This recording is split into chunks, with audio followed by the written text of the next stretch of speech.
congratulations on this. I got to see the first couple of episodes. What's it like?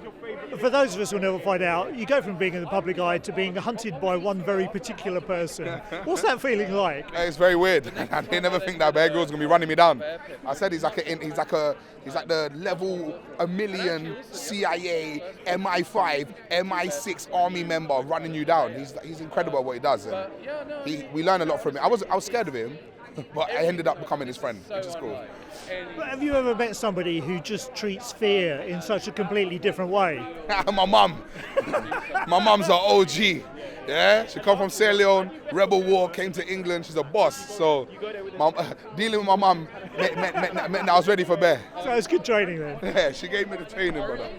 And for you, what have you taken away from this experience? Because it must be quite intense. I think I'm stronger than I thought I was, and I think I'm ready to accomplish a lot more than I thought I would as well. So it made me more resilient than ever.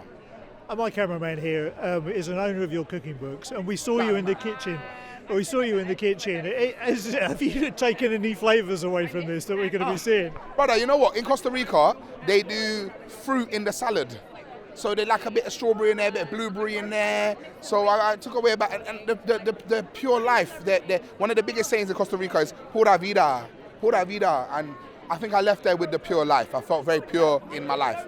Awesome. Well, congratulations again. Thank you so much for speaking to us, mate. Ladies and gentlemen, you're watching Hey You Guys. Hey, you guys! Hey, you guys. Hey, that's what they all say. Hey, you guys. Hey, you guys!